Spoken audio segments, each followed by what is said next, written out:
because your energy is extremely precious and you are the keeper of your energy.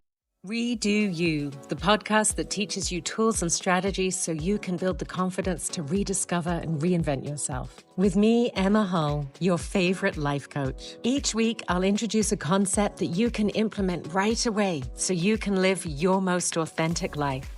Let's get started.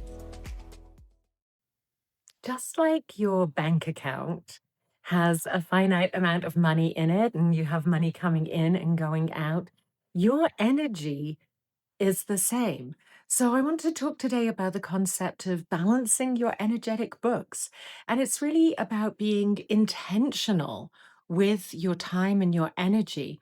I was actually just chatting with a friend at a beautiful International Women's Day brunch, and she was sharing that she's had to withdraw from something she'd committed to this evening because she realized that if she did that, it would then impact her relationship and her time at home and her energy for the week ahead.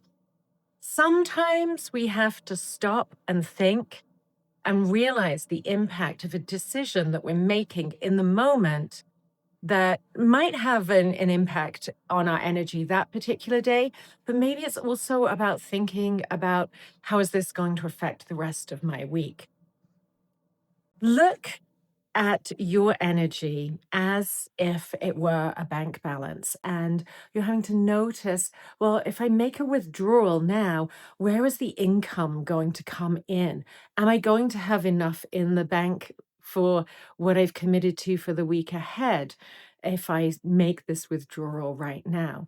And that might be things like perhaps you have a date planned and you're going to go and spend the day with someone, but you realize that in order to be able to show up for them and for that commitment, you're going to have to say no to something else earlier in the week, or that maybe you're going to have to consciously take some effort to create some downtime and space for yourself so that you have the energy to show up. It's also about thinking about different budget line items. Some things are going to draw your energy differently than others. Maybe they draw from one particular reserve. And so playing around with that. Work often is a commitment that we don't have a choice. We have to give that 40 hours a week or whatever it is. And then perhaps thinking about that draws from my brain, my thinking.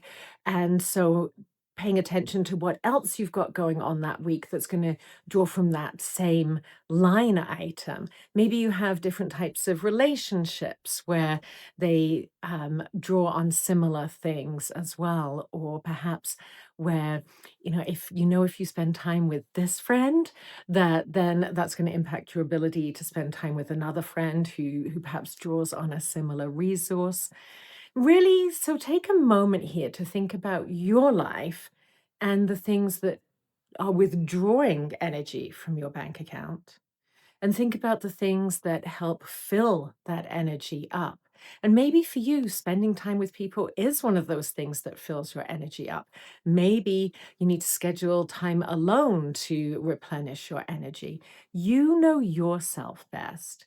What are the people, the activities, the processes, the parts of your life that withdraw from your bank account?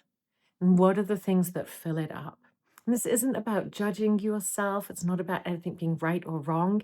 It's about taking care of you because your energy is extremely precious and you are the keeper of your energy and you get to decide where you spend it and where you top it up. Thank you for tuning in to this episode of the Redo You podcast.